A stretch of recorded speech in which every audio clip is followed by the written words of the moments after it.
Hey guys, and welcome to AMC Mailbag, the all mailbag show here on AMC Movie News, where all we do is take your questions. I'm Ashley Mova, and if you've got a question that you want answered on air, you can send it over anytime to amcmovietalk@gmail.com. You could get answered on Mailbag or Movie Talk, and sitting with me to answer some of those questions is the editor-in-chief of AMC Movie News, John Campea. John, how are you today? I'm doing great. How you doing, Ashley? Doing great. Kind of warm in here, but I'm feeling it. Yeah, I like the warm. It's warm in here today. We're having a little problem with our air conditioner, so if we start glistening, you're gonna know why. Trent Edwards writes, "Hey AMC Movie Talk crew, I was just wondering what everyone's thoughts are on Reign Over Me with Adam Sandler. Why doesn't he do more roles like that, where in my opinion it's a really good movie and shows he can actually act? Thanks for taking the time and bring on the filthy." I am so glad, Trent, that you brought up Reign Over Me. Mm-hmm. It is my favorite Adam Sandler film. Really? Yeah. Not just out of his comedy. I mean, it's my favorite Adam Sandler film. Not just his non-comedies, I mean. And his performance in Reign Over Me, he didn't get nominated for an Academy Award, but I thought an argument could have been made that he could have got nominated for an Academy. He was awesome. Like, everybody likes to talk about Adam Sandler like Punch Drunk Love, and yes, great. But I'm telling you, his best performance he's ever had was in Reign Over Me. It's stunning. He's acting alongside like Liv Tyler, Jada Pinkett Smith's in it, and he plays opposite Don Cheadle.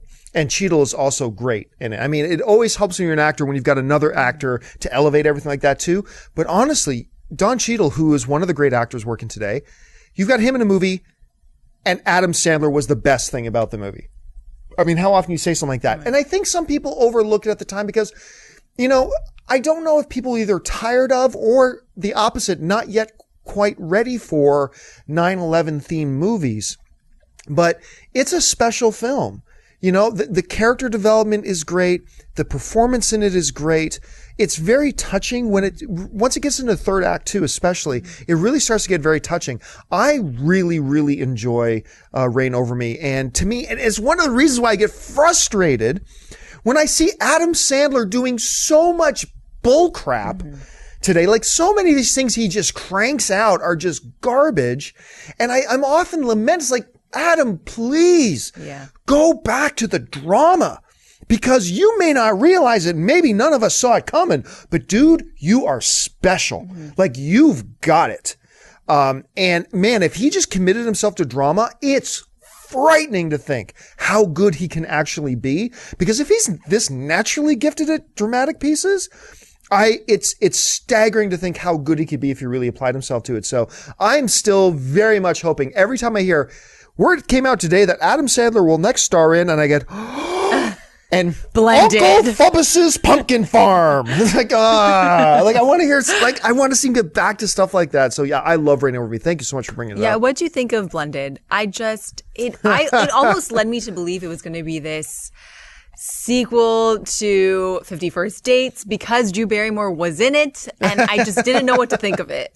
Yeah, I think, was it the third or the fourth? Fact checker Jonathan, was Blended the third or the fourth film that Adam Sandler and Drew Barrymore were I love them together. I mean, obviously there's Wedding Singer, and then there's 50 First Dates. I can't remember if they were in another one. Just shout it out when you find it, Jonathan. I'll be honest with you, the first trailer for Blended, let me back up even more. When I first heard about Blended, I was like, oh my goodness, this sounds bad. But I'll admit, when I saw the first trailer for it, I thought, hey, it could be cute. Interesting premise. And the trailer itself had that Lady in Red song mantra when he's seeing his daughter. And then it's like everybody seeing his daughter walk out all beautified up for her date and hearing Lady in Red playing. And then when he sees his daughter, it's the end of the world as we know it playing. That was very cute. Did you find? Yeah, just the three, 50 First Dates, The Wedding Singer, and Blended. And Blended. So it was their third one together. And, most of us really liked the first two they did together. But it was bad. It was just another in a growing and long list of really bad Adam Sandler comedies. I really like their chemistry, though. I feel like they have great chemistry. They do. They have a very good natural chemistry, but the chemistry gets killed pretty quick when everything else around it is awful. Chemistry blossoms in a good story, and it's in a bad one. It's hard to make work. Andrei Serban writes, "Hi guys, greetings from Romania. I'm a big fan of the show. Have you heard anything of a Dune remake? What are your thoughts on this? The David Lynch ones sucked, and the ones made by the Syfy channel were decent. Do you think we will see another Dune movie in the future?" You know what's funny is I kind of have a special little place in my heart for the original Dune.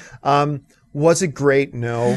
But there are aspects of it that I still really like. The story of Dune and the mythology of Dune are awesome.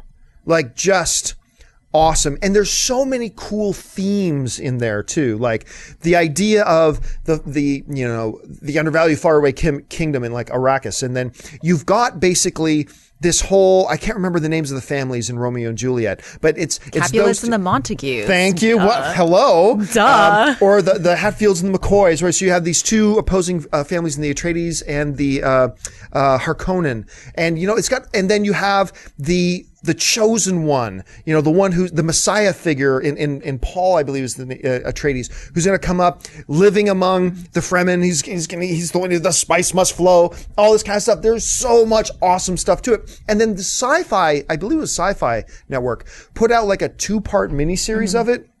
I think it's like in 2007 or something like that. And I thought those were actually pretty good. I thought those were all right. Now, let's go back. Let's harken all the way back now to, I think, like 2007, I want to say, maybe 2008. But director Peter Berg, who directed like Hancock, Battleship, The Kingdom, and a few things. Peter Berg was very enthusiastically came on to do a Dune remake. And there's actually some concept art that's floating around online that you can see from the movie he was going to make. And he was attached to that, pardon me, for years, I believe. Now, after a while, he stepped away. I think it was like in 2011 he stepped away. Maybe it was a little bit before that. And then came along this director, Pierre Morel, who is actually directing this new Sean Penn, Javier Bardem movie called The Gunman coming out here pretty soon. But anyway, then he got attached to direct it. This Pierre guy got attached to direct the Dune thing. But we have heard like nothing since. Nothing. So as far as I know, it's dead.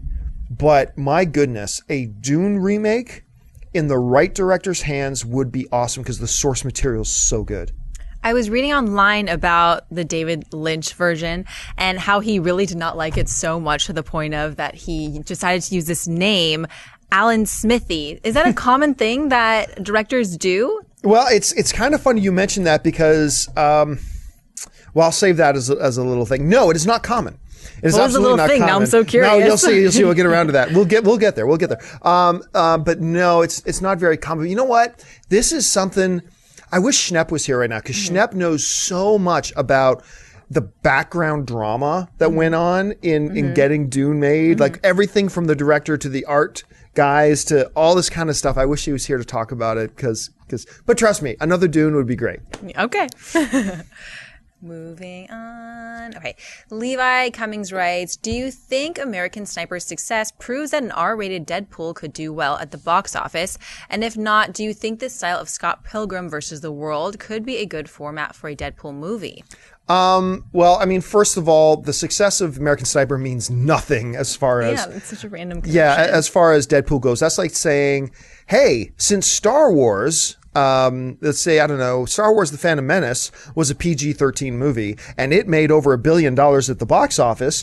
Does that mean, Poo Poo Head the movie, which is also PG-13? That means will make $1 billion, right? Well, no, they're okay. They're both rated R, but they're completely and utterly different films. I was like, am I missing something? Yeah, like those two films have nothing in common, other than there will be a guy with a gun in his hand at some point. Yes, but therein the similarities end. So no, the success, or if it had failed, the success or failure of American Sniper has absolutely zero impact on a movie like Deadpool.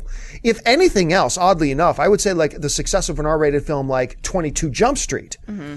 I would say like that an R-rated Deadpool movie could do well, but really, I don't think Deadpool's going to be rated R anyway, so that's really a non-starter from any point. But I find it interesting. But then you want to compare it to Scott Pilgrim versus the World. Well, you're talking about, does this prove that it could be great success? And then you move the comparison on to Scott Pilgrim versus the World. Scott Pilgrim versus the World, as much as I love that movie, directed by one of my favorite directors, Edgar Wright. That movie made $31 million domestically on a $60 million budget. Even worldwide, like if you count everything, the US, the whole world, everywhere, it made, I think, like $48 million on a $60 million budget. That means it lost a lot of money. So I'm not quite sure why we would compare it to American Sniper, and I'm not quite sure why we'd compare it to Scott Pilgrim versus the World.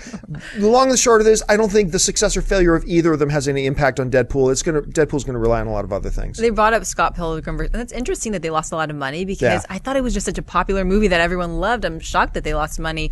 But what do you think of Michael Cera? I love him, but he's just this little cutie that, when is he going to be a different type of actor? I have disliked Michael Cera. Really? He's I don't know what. For so long. He has a charm. He's a charm. I don't find him charming. No? No, I don't. And I it's kind of funny. He did, what was the name of that movie he did with Kat Dennings? Something at Infinite Playlist? So fact checker Jonathan's looking up the movie with Michael Cera and Kat Denning. But I remember I saw that movie and I watched it because the two leads are in college, right? And I remember thinking at that point, Nick and Nora's Infinite Playlist. Nick and Nora's Infinite Playlist. That's what it's called. Okay, so Nick and Nora's Infinite Playlist. I remember I saw that and I remember thinking, if you put Superbad 2, what was Michael Cera's character's name again in Superbad? Gosh. Let's just say it was Billy for argument's sake, right? If you had just called Nick and Nora's Infinite Playlist, if you'd renamed that Superbad 2, Billy Goes to College, I totally would have bought it. I totally would have bought that it was a Superbad 2 because he is the exact same guy. Yeah.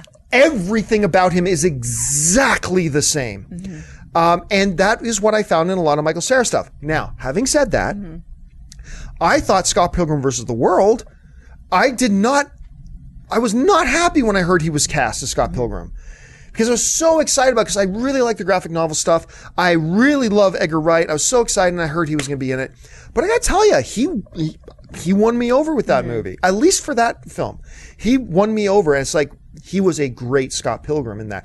And then I saw him in, not This Is the End, or is it This Is the End? This is the movie. The movie. That's right. World's End is the other Edgar Wright film. This is the end that he did with Seth Rogen and stuff hilarious. Like that. And it was a small part in it, right? But he was hilarious in that. Yeah. So, hey, I'm very much looking forward to seeing what Michael Cera does next, because after I saw Scott Pilgrim, I started to think, hey, maybe he's starting to bust out a little bit. He's obviously poking fun at himself a lot. He's willing to expand himself a bit. Let's see where he goes next. I'm curious. I'm interested. Me too. Chris Peck writes, I recently watched The Wolf of Wall Street, and as you know, there is a ton of sex and nudity in that movie. Yeah. I was wondering, what are your opinions on how much should movies show, and how much should movies leave to the imagination? Thanks, and let the filth rain, or let it rain. Well, here's the thing. It really depends. I don't like gratuitous anything.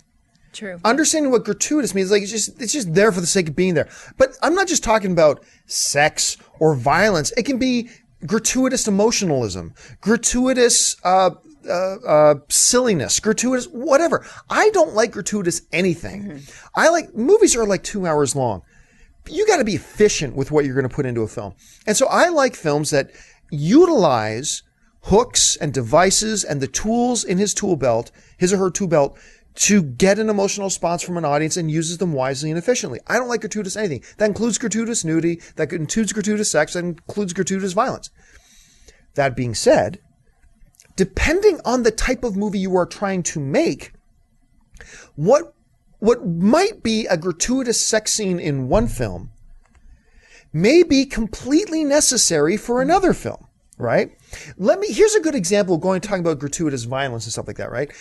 Peter Jackson's film, The Lovely Bones. Peter Jackson made the decision in making that film, and I don't fault him for this decision, but he made the decision that the pivotal moment in the story where the young girl is raped and murdered, that we don't actually see any of that, right? We don't experience that. And as much as I don't want to see a young girl get abused and murdered, and as much as anybody else. I don't want to see it, right? Under normal circumstances. But what I felt moving on in that film, there was a disconnect between me and the film. And coming out of it, I remember saying, you know what it is? I didn't feel the disgust towards that character played by Hunger Games actor Stanley Tucci. Thank you very much. I didn't feel the disgust towards Stanley Tucci that I should have felt. I didn't feel that dark creepiness, that pure evil. And upon further reflection after I saw the film, I realized, you know what? It's because the storyteller needing that emotional response out of me didn't expose me to what I needed to be exposed to feel that about that character. So in that situation, in a film like that, I almost feel like look, I don't want to see too much. Trust me, especially for something like that. But I think there might have been artistic ways to shoot something like that where it would have communicated, given me the emotional impact that I needed to feel what the director needed me to feel moving on in the story, because I didn't moving on. And I think that was a key thing that lacked. So sex scenes can do that. Certain shots of nudity can do that. Certain acts of violence. Look at a movie like John Wick. That kind of violence you don't need in any movie. But when it's a movie like John Wick, that's exactly the kind of violence you need. It's not gratuitous there, but it would have been gratuitous elsewhere. So it's really on a case-by-case basis. Do you think it's kind of a sticky situation when you are... We're talking about sex scenes and sticky no situation. Pun intended. I was going to go there, but I didn't. When there are younger people involved, Spring Breakers will forever haunt me. I went on a first date, went to go see Spring Breakers, big mistake. It's just awkward because there are younger people on the screen. It's kind of a sticky situation. Again, how can you even... I don't know. That's something you have to really be careful about when creating a movie, I would guess. Yeah, it's true. And it's funny talking about that. You did that as a first date. Yeah. I remember me, Christian, Miri, a couple of us were talking, and there's a few people going to go see 50 Shades of Grey when it comes out. Oh my gosh. Men and women. They're going to go see it together, right? But they're all just friends. And they're all like saying, yeah, it's going to be awkward. Because the movie, 50 Shades of Grey, is going to have 20 minutes of sex scenes in it. 1/5 of the movie is going to be sex scenes. Wow. So it's going to be over 20 minutes of sex scenes. And they're all like, man, it's actually going to be kind of awkward. I said, here's how you do it. This includes first dates. This includes if you're going to go see a movie like 50 Shades of Grey with friends or Basic Instinct 3 or whatever. And I call it, this helps a lot. Trust me. I call it planned awkwardness. That diffuses it. Because here's what you do. And this is what I told the people who are going to be going to see 50 Shades of Grey together. I said, whenever something sexual happens on screen, know this in advance. You're going to do this. So everybody is prepared for this. Turn to the person beside you and say, have you ever done that? Just because when you know it, it diffuses the awkwardness, completely. So anyway, going past that, yeah, when you're talking about kids. Yeah. You're right. I mean, I was joking around about it, but it is sticky. It is a sticky situation when you're talking about kids. What do you want to do with kids? What do you not want to see with kids and all that kind of stuff? That's why it has to be in the hands of an extremely skillful director to properly handle it, to do it the right way, to get the emotional impact without going too far. I mean, it's not just kids, for heaven's sakes, dogs. Oh my God. You can butcher a bus full of nuns in a movie, but damn it, if there was a puppy on that bus, he better get off alive. Oh, yeah. Or everybody is going to be going crazy. Totally. So yeah, you got to be really careful with cute animals, and you got to be careful. You definitely, joking aside, you got to be careful with children. But you got to be careful with it. You don't have to turn a blind eye to it, depending on the movie and what it is you're trying to get across. Makes sense. Maple writes, hi guys, love your work. What is going on with the movie Agent 47 Hitman? It's opening in about 6 months and all we have is a couple of photos. Do you think it's still on schedule? Yes, the film is still, you know what is really funny? This question, 2 nights ago, I was actually sitting at home, I had my laptop on my lap, which I normally, because I'm usually working 24/7, and I'm working on stuff and my email pings, and it's actually the producer of Hitman Agent 47 had emailed me to rub it in that he had just seen Kingsman, and I haven't seen Kingsman yet. And he said, and he watches AMC Movie Talk, and so I heard you talking about Kingsman. I just want to go see it. You're gonna love it. All this kind of stuff. So I started emailing back and forth with him a little bit. So I'm not going to reveal too much because some of the stuff was said to me in confidence. But as far as I know, it is still on schedule. We've talked about this a lot lately, especially with other movies. The movie is still 6 months out. A movie like Hitman Agent 47, you don't start the marketing 6 months out. Just wait. Just wait. Well, I know there's some stuff coming. You're going to see some stuff soon. And actually, I'm going to bring the producer on, I think AMC Movie Talk or Mailbag sometime. Awesome. To talk more fully, but let's get a little bit closer to the release date. Look, it's got Zachary Quinto. Oh my gosh. I like a lot. Love him. Because you're a big American Horror Story Exactly. fan. I love Zachary Quinto. He's so talented. I'm really excited to see what he does in this. I have been a big fan of his. Obviously, where we were all introduced to him really was in Heroes. He is, I still think that season 1 of Heroes is my all-time favorite single season of television. It's not, Heroes is not my all-time favorite show. It got too weak going on in the further seasons. But Heroes season 1, my all-time favorite season of television. And he is a big, big part of that. He's done a great job as Spock. In the Star Trek thing. So I'm very excited about that. He should come along to Mailbag too. I will see if I can get Zachary Quinto in. Yeah. All right.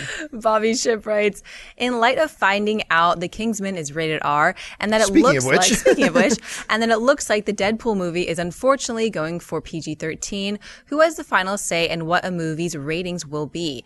The director or the studio? Thanks and keep up the great work. There's a rational answer to that and a populist answer to that. And as in a lot of things, the popular sentiment is not always the right sentiment. The popular sentiment is the director should have say. Give the director his creative freedom. The director, the bah humbug. Nonsense. The director has no say, next to no say. I'm sure there is exceptions to the rule, especially when you're talking about high power directors. But remember, a movie is not the directors. The movie is the producers. There's a reason why at the Academy Awards, when a movie wins Best Picture, the people who go up to accept the award are the producers. It's their film. In a stereotypical setting, again, every movie is different. It depends wildly. But for the most part, a movie starts with a producer. A producer gets an idea for a movie, either from an existing piece of source material or a real life story, and then they go out and option that story because they think this will make a great movie, or they have an idea for a great movie. They go out and get some writers to start scripting out their idea, what it is they had and all that kind of stuff. And then it all starts from there. Then the producer brings on a director. It's like, you are the one who's capable to bring this vision to life and all this kind of stuff. And then they blah, blah, blah. It's all about the producers and in particular, in many cases, the production company. In Hollywood, talking about some of the big majors, Paramount, Fox, whatever. But it's their movie. And in particular, it's the movie of the people who pay the bills, the people who write the paychecks. It's their movie. The people who stand to lose the money if the movie bombs. Like we talked about Scott Pilgrim versus the World. Guess what? That movie probably lost, when all was said and done, Scott Pilgrim versus the World probably lost Universal Pictures $20 million. Edgar Wright didn't lose any money. I'm a huge Edgar Wright fan. Edgar Wright did not lose $1. He got paid. The writers of that movie did not lose $1. They got paid. The actors of that movie, no one went to Michael Cera and said, sorry, Michael, you got to give back your paycheck because the movie lost money. They got paid. It's the people who take the financial risk. It's their movie. They were the ones who said, let's go get this. Or maybe a director like Edgar Wright goes to Universal with the idea. And Universal says, okay, we'll start putting this together. Anyway, at the end of the day, the movies is the producers and the studios, and they're the ones who make the decision about what direction the film will go in, and that includes whether it'll be rated R, rated PG-13, whatever. It's their choice because it's their movie. It always confused me as to why someone would aim for a rated R movie, though, because doesn't it benefit ticket sales to make it open to a wider audience? R-rated, some people aren't going to be able to see it, so why wouldn't you try to go for a PG-13? Well, because it depends. It depends once again on the type of movie you're trying to make. So, for instance, a movie like 22 Jump Street. Let's go back. Let's use that as our 22 Jump Street is our example for the day. Let's go back to 22 Jump Street. That movie works most effectively as a rated R movie, but not only does it work most effectively, it becomes the most commercially viable.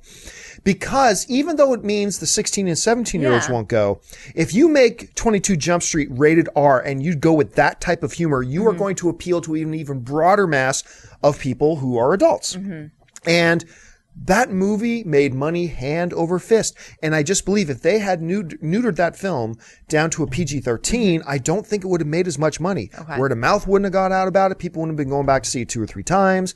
So there are examples where, hey, you know what? It works best as a rated R film and it benefits financially most as a rated R film. That's not always the case. A lot of times, and this is what studios would tell you, is exactly what you were saying. We got to make it available to as many people as possible. And that is true for a lot of films. But for some films, it's not, and R works best. All right. Logan Adkins writes, hey guys, love the show. I was wanting to know, what is your all-time favorite Spielberg film? Mine is either Raiders of the Lost Ark or Jurassic Park. My goodness gracious heavens. Steven Spielberg films. We could talk about Steven Spielberg films all day. Look, I go on and talk about, he's not the new cool thing. Mm-hmm. But Steven Spielberg is the best director to ever work in the medium. He's just, because not only does he deliver amazing films time after time after time, but he is the most diverse director I've ever seen. He's given us great comedies. He's given us great sci-fi. He's given us great drama. He's given us great action. He's given us everything. He's even given us great animated films, for heaven's sakes. He's just that good. He's the best there's ever been in the business. Other people will disagree, and that's cool. That's fine. That's whatever. But as far as I'm concerned, there's never been a Spielberg. There never will be a Spielberg.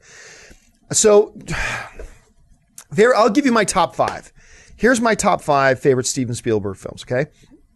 Pardon me. Number 5, the original Jurassic Park.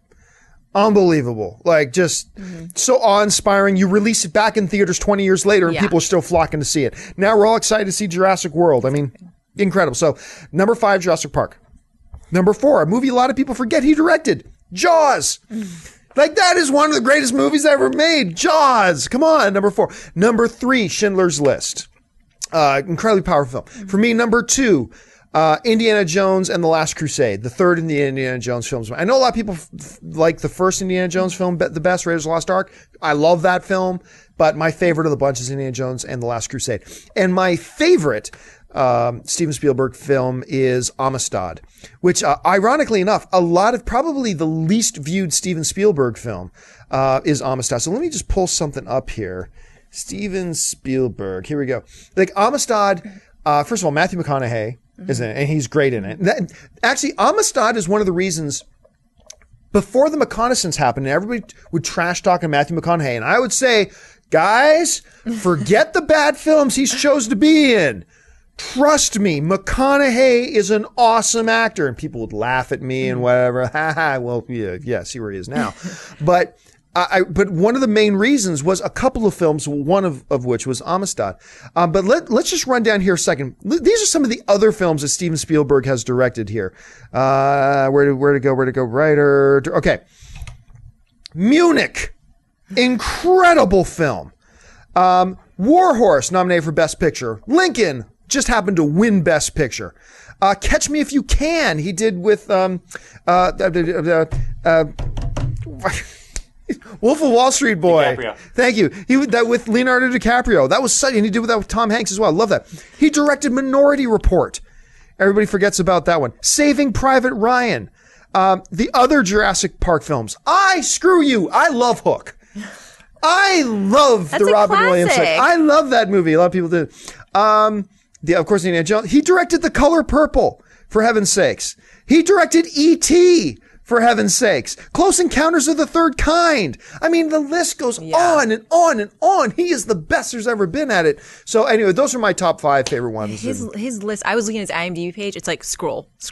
Oh, yeah. On and on and on. How does the man do it? And TV too. TV series. Like TV, he produces a lot. Sometimes crazy. he just attaches his name and doesn't actually do anything. But sure, say I'm a producer on it. Give me a check for $500,000. Sweet. I'm a producer on your movie. Yeah.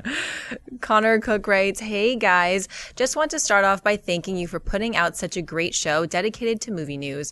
I look forward to watching you guys every day.